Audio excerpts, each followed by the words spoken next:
So, I got to get used to this horizontal position, and I still haven't bought the gimbal. I got to be honest, being thoughtful enough to plan what I'm doing. I mean, I thought, oh, I'll go for a walk. Got the dog food, got some water for myself, got some dog bags. And then I just got in the car and looked at how long it would take me to do the walk, how long it would take me to drive here, and how long it would take to drive to my son's school. And I don't think of things like gimbals and charging the phone, though I did charge it in the car. So yes, once again, I am disorganized. Story of my life, certainly since the strokes. But anyway, I'm enjoying these walks. I've been watching some stuff on YouTube. There's a chap who does some very interesting walks around Rome and stuff, and certainly I'm getting a whole host of things that I want to try and get round. So if I don't get to Portugal with the van, perhaps I will be spending more time doing these walks once I've got a bit more time available. I'm having trouble breathing. Don't know what that is. I wonder whether the medication I'm on is part of it. The news that came out on the internet this week was about blood and your lungs being part of blood production. They always thought it was bone marrow, had to do with stem cells and the composition of your blood, but they've recently found that the lungs have a big part of it, and I feel my cerebellum is my problem. So it's not so much my lungs that are the problem, because I think I can breathe deeply and more cleanly than a lot of the time. I think the supplements that I've started taking have improved my situation. But the breathing issue seems to be still there, and my theory is that the cerebellum, which is like your multitasking control center, I don't have good balance. I think my brain is so occupied with trying to keep me standing up that I then don't breathe and don't manage several tasks together. So that's what I think the breathing issue is, though, you know, it could be a whole series of things. The statins that I was taking, I reckon they took a lot of my muscles away, and maybe my heart's just weakened. It's quite possible. Hence these walks for me are a lot to do with rehabilitation, because even if my brain doesn't sense that my muscles have returned, I know my muscles have returned significantly since May 2020, because I couldn't pick up my mountain bike, which weighs 23 kilograms, and I can pick that up quite easily now. So I've got to kind of compensate for the fact that I think my brain doesn't really get good feedback from all the systems of the body. So I've got to depend on the fact that if I'm walking more and trying to get the balance to improve, that my lungs are going to improve and my muscles are going to improve, and hopefully my heart's going to improve. So I think trying to eat clean and making sure I'm taking the right supplements, make sure I don't get muscle pain, cramping like I was. So the magnesium's doing the trick, the vitamin C's helping, the vitamin D, taking some K. The doctor's got me for a blood test, organised for a blood test the end of this month, and that's looking at B12, I think it was, because I had a low pulse rate. It went down to 49 for some reason. So yeah, that's been done. And go on, Sarah. And I also asked for that test to do with prostate to be done, because I'm 56. I said, can we have that one? Stella, stay by me. And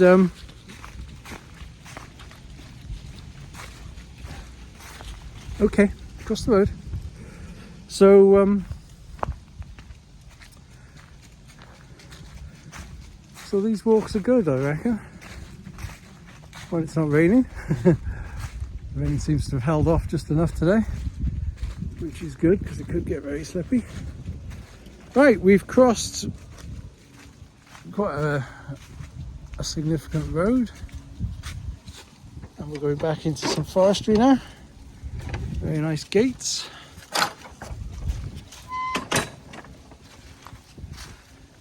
We'll watch the mud by here.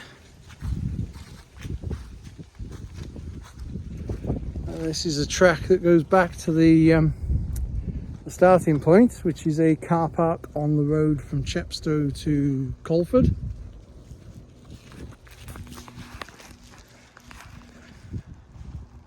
And then I've got to pray that the Severn Bridge is still open so I can drive to Stroud. But it's a beautiful spot. I was thinking a lot about the views that you get from Moel Famau. I've got a Facebook page called North Wales Days Out, and I was just putting pictures of our trips out to various beaches and various places, and one of the walks we used to like up there was Moel Famau, and I think it makes me appreciate those walks more because the views from there were just spectacular. You could see the whole Dee estuary onto the North Wales coast, and on a clear day you could see Blackpool. So if you ever find yourself looking for somewhere to walk around North Wales, head to Mold, head to Loggerheads, park by Loggerheads, and there's a really nice walk then from Loggerheads to Moel Famau. And the Victorians built a tower up there, an observation tower, and it got destroyed in a bad storm, but the base of the tower is there, and if you can get up there on a not so windy day you will have a wonderful time. It does catch the weather when there's some high winds, and obviously the tower, I don't know what its original height was, but it is literally just the base of it now. But that is worth a visit, and I certainly think once I've got the van kitted out a bit more with some heaters and some curtains and fully insulated, I'll be heading back up that way, I reckon. It used to be on our doorstep and we used to do lovely walks. Got some nice pictures of my wife and myself with the dog. I think the last time we went there, I think when the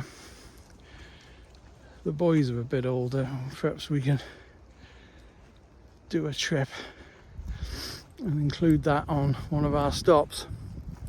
But this is similar in terms of the forestry and the mix of conifers and deciduous wood, and it's certainly got some history here. I think that Devil's Pulpit was interesting. I think if I bring the family for a walk over here, I think we'll aim to maybe walk down into Tintern from the Dyke, the Offa's Dyke. If we're feeling up to it. I think we're all feeling a little bit unfit and fatigued since COVID. I don't think we've quite recovered yet. But hey ho, got to keep moving, which is what I posted on one of my bios. It just said, if you think times are hard, just keep moving. Because I think it's only when you stop moving that's when the problems really start. I was saying to Jayu on the phone today, she's down in London with a French friend who's not feeling well, and she's got sciatica, and I was telling her about the blood production linked to the lungs, and ultimately sitting at a desk for hours on end is not good for anybody. So I do think these walks at the weekend used to be a a big part of my life as a teacher. I think weekends were always biking or walking. Right, just open the gate for Stella. Go on, Stella. Go on. And I think we've got to get back to our old routines, you know, but skip the big lunch. I used to mountain bike at Simmons Yacht. I lived in Monmouth, and I used to mountain bike down the old disused railway from Monmouth into the forest, and I'd spend the whole day going up and down. And I think I used to do about 30 miles way before the days of e-biking, and I wouldn't mind going back there as well. So my plan, as part of my kind of getting to grips with all this digital stuff, is to perhaps buy a GoPro, maybe a couple of cameras mounted on the bike or on the handlebars, on the helmet, I don't know, and yeah, get the van and the bike kitted out so I can record this stuff, and just document thoughts, feelings, places we've been. I used to go with my parents, and we tell stories of trips to Scotland and trips to Cornwall, and apart from a few photos on slide, you know, they're just memories, and as you get older you tend to lose them all. It's like I completely forgotten I'd walked Offa's Dyke Trail with the Scouts, which would have been around about 1990. I suppose it is 35 years ago, so I think I can forgive myself for that. But yeah, I think with the ability to stick stuff on the internet, I like the idea that if AI is trawling the internet and making its making its mind up on the state of humans, I'd like to be somebody who isn't going around shooting people, blowing people up, trying to drive the world to towards World War III, claiming that Jesus is going to come back. You know, our family motto is Dum Vivamus Vivamus. While we live, let's live. And the family had a lot to do with the setting up of the colonies in America. And I think that motto was brought around because they wanted religious tolerance, and you know, I think we haven't progressed in thousands of years, have we? From what I've read about the Syrians, not the Syrians, oh god, I can't even think of the name now.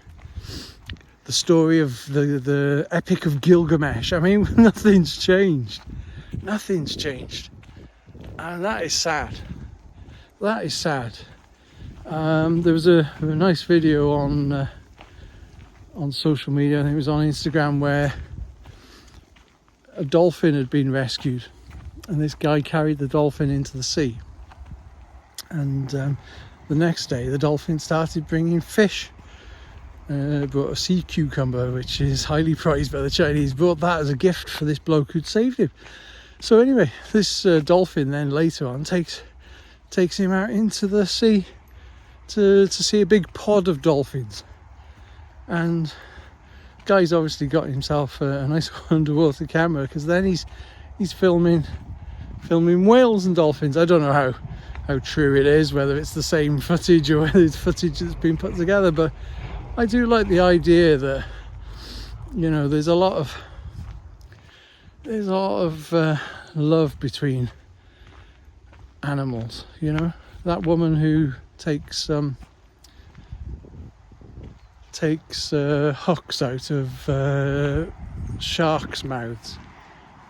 You know, they don't attack her. They come to her asking for help. And I just think that There's a lot to be learned. Come here, Stella. We're by the car park now. Gotta go back on the lead. Right, come here. Good girl. Come here, stay still. Good girl. There we go. Yeah, so love one another. That's the message. Right, see you again.